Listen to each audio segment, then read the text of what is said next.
If you play any sort of competitive tennis, it is absolutely essential that you have a reliable, consistent backhand, because there is nothing more glorious for your opponent than when they can see in the warm-up or when they start playing the match and they can see that your backhand is weak and you're making mistakes, because they know that they can just keep hitting the ball into your backhand. You're going to make even more mistakes, you're going to lose confidence, and it's just going to give them a really easy way to beat you. And that's why in this video I'm going to be explaining what you need to do to finally fix your weak backhand to turn it into a reliable shot that you can hit with confidence in match situations. So I'm going to be covering the one-handed backhand and the two-handed backhand, because although they're different shots, they both share the same fundamental biomechanical principles, and they both also share three core underlying problems. It's going to be one or more of these underlying problems that's causing you to have a weak backhand. So we're going to start by looking at the way the pros hit their backhands.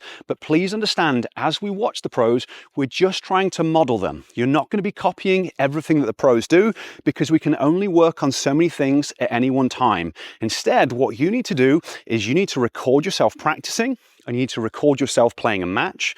And then when you understand what these three core problems are, you can watch the footage back, you can identify which one of these underlying problems is holding you back at the moment, and then you need to focus your time and effort on the practice court towards fixing that underlying problem.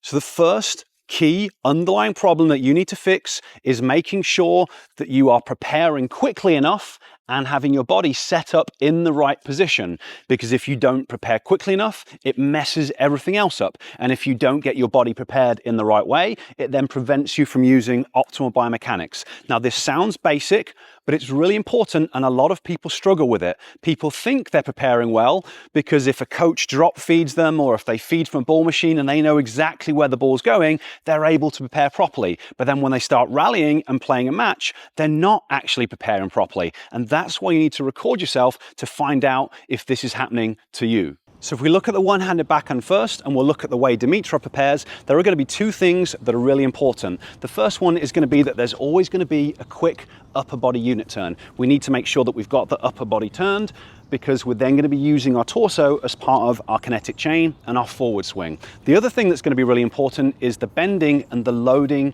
of the legs. Now, the exact position of the legs is going to vary dependent on the type of shot we're hitting, whether we're stepping into it, whether we're moving out for the ball, but we want to have the legs bent and we need to have the back or outside leg loaded, and that means rotating your belly button in towards that back leg as you go to prepare to hit your shot, because then we're going to be starting the racket drop as we drive through that back hip, then the torso is going to kick in and we're going to pull or throw the racket through to contact with the ball. So they're the two important parts.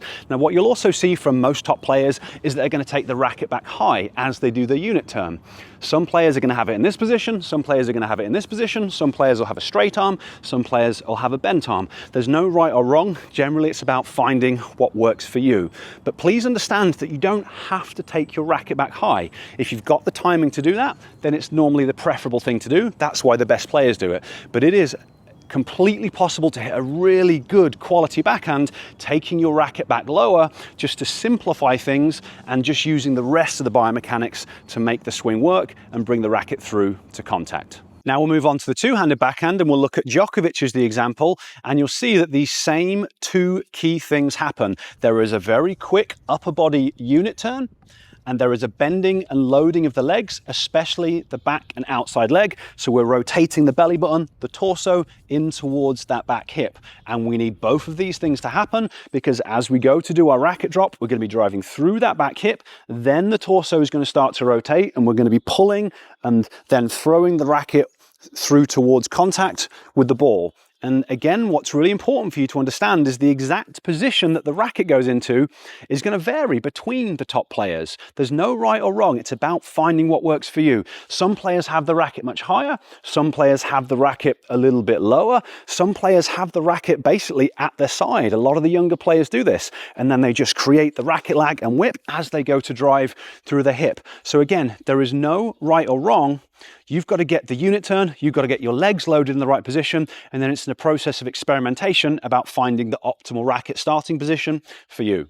The next major underlying problem that you need to identify and potentially fix is going to be your positioning and spacing relative to the ball.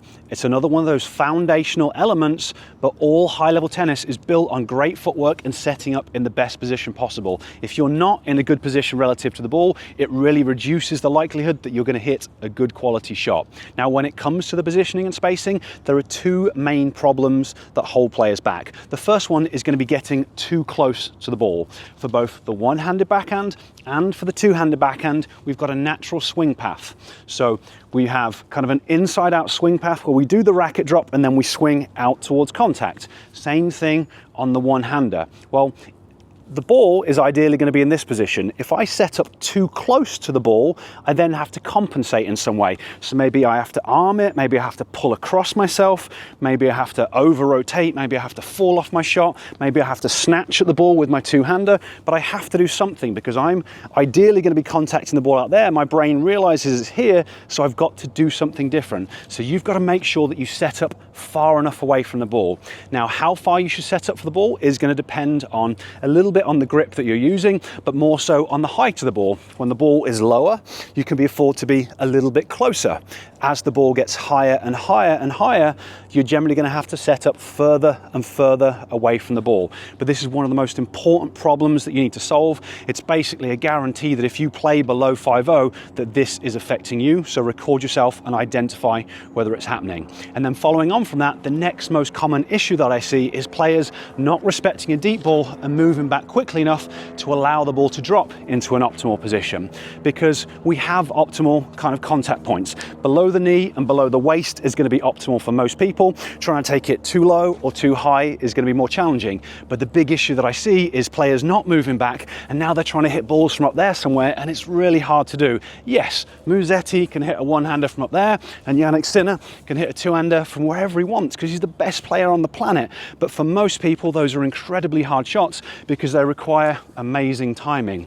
It's also possible on the deep ball that you could step in and take the ball on the rise, but again, that requires really high level timing. So for most players, most of the time, the better solution is early recognition, moving back, making sure that you've got your unit turn, your body loaded, and then you can step into the ball and hit the ball at a more comfortable contact position height. Again, record yourself and make sure that this either does or doesn't apply to you, because if you either get too close to the ball or you don't respect those deep balls, it's really going to prevent you from developing a reliable backhand. The third and final problem that you're going to need to fix is going to be related to your timing. It is a guarantee that you have problems with your timing, because if you didn't have problems with your timing, you would already have a reliable backhand. So we know that you've got issues with your timing.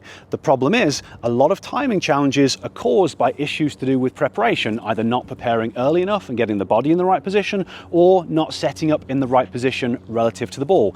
So you need to fix problem 1 and 2 first. And what you'll find is, because a lot of timing issues are caused by poor preparation, as you work on problems 1 and 2, your timing is naturally going to start to improve anyway. And more realistically, what you're going to find is that if you properly manage to fix your preparation and develop good footwork and learn how to set up in the right position relative to the ball, you won't have a weak backhand anymore. That's the biggest problem that you've got to overcome. Then it's just a case of gradually improving your timing the more and more you play, so that you can develop higher quality shots, more variety of shots, and then turn your backhand into a real weapon. So I want to help you understand timing and the problem that you need to solve on a deeper level. Timing is really about two things. It's about when you start your swing relative to the flight of the ball, because obviously we can't control the speed of the ball, our opponent does that. We can just decide to start our swing sooner or later relative to the ball. And then it's about the precise swing path that we use, the way that we sequence our kinetic chain, and how quickly we swing. Because for single and double-handed backhand, neutral stance, open stance, our goal is to make contact with the ball somewhere out in front of our body after we've done all the hard work. And what I mean by done all the hard work is, if I'm hitting a one-handed backhand, I'm doing racket drop, hip drive, torso rotation, pulling the racket through to contact, and I'm making contact with the ball somewhere out there, or down there, or up there, depending on the height of the ball that we're making contact with. But I've done most of the hard work, so then I'm not using loads of muscular force right at contact, because if I'm using loads of muscular force, that's going to make us less accurate. So we have to have done our full swing or most of our full swing before we make contact. So now it's just kinetic energy carrying the racket through to contact, and then we've got the follow through. And it's going to be exactly the same for the two-handed backhand. We need to have got all that stuff done early. What every non-high level player is doing is they're starting their swing too late or swinging too slowly. But realistically, you can't just swing as fast as you can, because the ball's going to go out. So it's about starting your swing soon enough. Most players, or all players, are starting their swing too late relative to the flight of the ball, and that means they don't have space or time to use the biomechanics optimally. And that's what causes people to compensate. Players arm at the ball, they snatch the ball, they're pulling off the ball, they're over-rotating, they're compensating in some way to try and make it work, because their brain knows that the ball's here. I'd planned to make contact with the ball there. I'd watched 1,000 YouTube videos. I understood how the pros hit it, and I'm expecting to hit the ball there, and now my brain knows it's here, so it's got to do something. And that's why it's so hard to fix bad habits. It's all about developing the ability to start your swing at the right time relative to the flight of the ball, and then sequencing the kinetic chain optimally. Now that you understand the 3 core problems, let's talk about the solution and what you need to do to fix it. And really, this just comes down to being more disciplined within your practice. You've got to work on it for long enough. You've got to focus on the underlying problem until you develop a new habit. And really, this is where it goes wrong for so many players. They work on their preparation for 2 weeks and go, yes, I've got it. And then they play a match and it doesn't work. And it was never going to work, because it literally takes thousands and thousands of repetitions of thinking about something until it becomes a habit. So whatever you're working on, you've got to set up your practice, work on things at the right level of difficulty, and do enough focused repetitions. And this is a process that I've gone through myself. I'm naturally a right-handed player, but I've been relearning to play left-handed for the last few years. And I've been able to get my one-handed backhand with my left hand to a pretty decent level by applying this approach that I'm explaining to you. I did a lot of ball machine work. So at the start, the first couple of years, I was just focusing on the preparation. So I would set up different feeds. I would then try and make sure that I was getting a unit turn, a good unit turn, trying to make sure I was loading my legs, and then really focusing on the spacing. And I would just set up different balls, and I would evaluate my performance on the preparation only. So it didn't matter if I hit the ball a little bit late. It didn't matter if I missed my shot. I was trying to stay task focused and just try and focus on the thing that I'm working on. So if I got a good unit turn and I set up in the right position, I was happy with myself. And the more that I did that, it started to become a habit. And then after a couple of years, I felt confident within my footwork and my spacing and my preparation. And then for the last little while, I've really been focusing more on the timing and the specific aspects to do with the way that I create my racket lag and the way that I sequence my kinetic chain. The approach has stayed the same, and that I'm now focusing on that. Feeding myself different balls and really focusing on trying to start my swing at the right time relative to the flight of the ball and relative to the bounce of the ball, and trying to sequence my kinetic chain and add more variety to my game. But it's really that progressive process that you've got to apply. Now, something else that's going to be really important is how your body functions. The reason that players prepare late is generally because they can't read the flight of the ball quickly enough or accurately enough. That's also a big reason why players struggle to set up in the right position, because unless you know where the ball's going, it's hard to get good spacing and it's hard to move back at the right time. It's also why players aren't able to start their swing soon enough, and not being able to read the flight of the ball and not being able to track the ball well enough. This stuff generally happens because your visual system doesn't work well enough. Coordination can also be a limiting factor for a lot of people. In order to have good footwork, you have to have good coordination. In order to sequence your kinetic chain properly, you have to have good coordination. And unfortunately, most people don't have sufficient visual ability or coordination to play tennis in the way that they really want. And I was one of those people. It wasn't until I learned about fixing these sorts of issues using brain-based training when I was in my mid-30s that I actually became a decent player with my right hand. And this is why I've been able to improve so quickly with my left hand, because I already had a visual system that functions and I already had a decent level of coordination. And this is why one of the big things that I teach players how to do is use brain-based training to improve their skill level. If that's something you would like to learn about, I've got a class that's going to teach you more about it. I'll place a link to it down in the description. I have a coaching program where I teach players how to use this type of thing. So at the end of the class, it's going to explain more about that if you would like to potentially work with me. But hopefully this video has been useful and everything I've explained here makes sense. You've got to record yourself. You've got to find out your underlying problem. You've got to focus on it for long enough in your practice to develop new habits. It's not about the latest or greatest tweak or twist or coaching tip. It's just about getting good at the fundamentals, doing it over and over again until you've got good habits. And the more that you do that, your backhand will get better and better and better until it's no longer a weakness. Then it's just the rest of your life trying to improve your timing so you can turn it into more of a weapon. Okay, if you enjoyed the video, give me a thumbs up. Any questions, comments, leave them down below. If you haven't subscribed to my channel, it really helps me out if you could do that as well. Thanks for watching, and I'll catch you next time.